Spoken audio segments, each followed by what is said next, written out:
I'm Alfie, and 8 years ago I married my high school sweetheart, Julianne. Being around her just made sense, and I couldn't imagine not having her as a crucial part of my life. Our wedding day was a small ceremony done on a budget, but it was the best day of my life. Back then, our future excited me. I envisioned this magical adventure with the woman I loved by my side. And of course, one day, in the not-so-distant future, we'd have children. I made it clear that I wanted at least 3 kids, if not more. Julianne used to make a joke that I wanted a mini soccer team. I guess the truth is, I did. Only life doesn't always turn out the way you plan it to. And after many years of trying, kids still hadn't happened. I guess we were both in denial that there was a problem, especially me. I put all my attention into my work. So doing overtime and weekend meetings now came before my wife. It was just so hard being around her and seeing her sad face. I know it sounds bad, but I began to resent her. I convinced myself that the reason we didn't have kids was her fault. One day I came back home late from work to find my wife in tears. She told me that she couldn't be in this unloving relationship anymore. Then she left me and went to stay with her sister. The realization hit me. I'd been selfish and uncaring, and now I risked losing the woman I loved.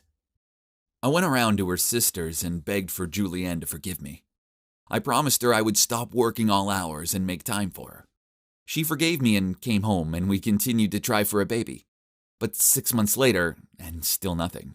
We both had to face the fact that there was a problem. So we both went to the doctor for a fertility test.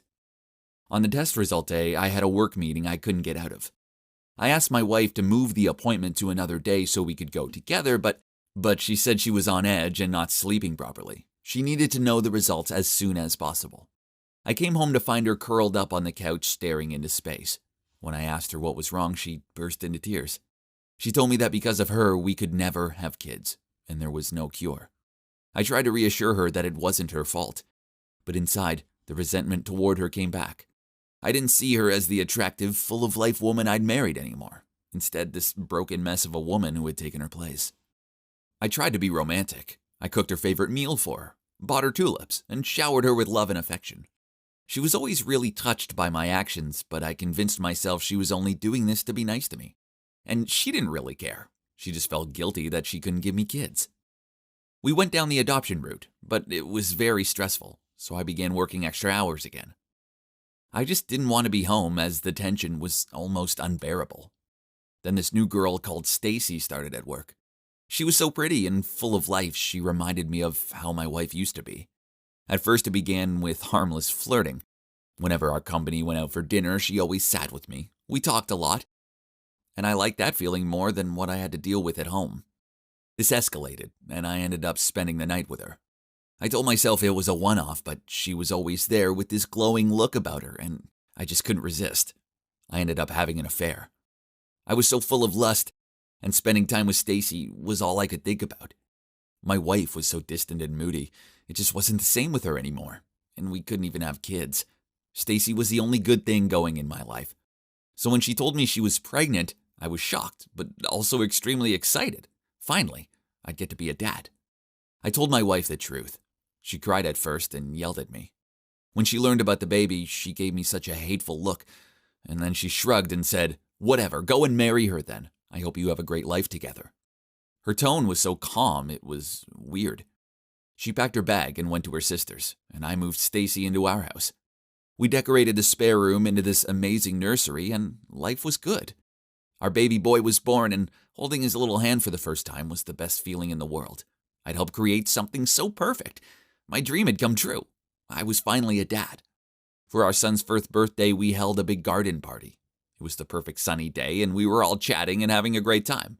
As we blew out the candles on the cake for our son, to my surprise, Julianne showed up. Of course, we hadn't invited her, so this was odd. In fact, I'd barely been in touch with her since we broke up. She only sent the odd email to discuss the divorce and finance stuff.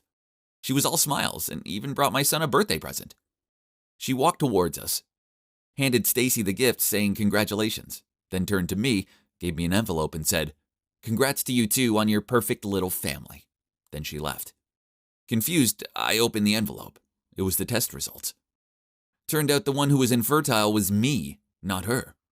Julianne must have lied to me back then to spare my feelings. I felt so humiliated and angry at myself. Turned out I was being used by Stacy so she had somewhere nice to raise her kid. I told Stacy the envelope just contained divorce stuff, so she still doesn't know that I know the truth. It's all such a mess and my heart is breaking. The little boy I love with all my heart isn't biologically mine. But the thought of losing him, it's unbearable. Then there's Julianne.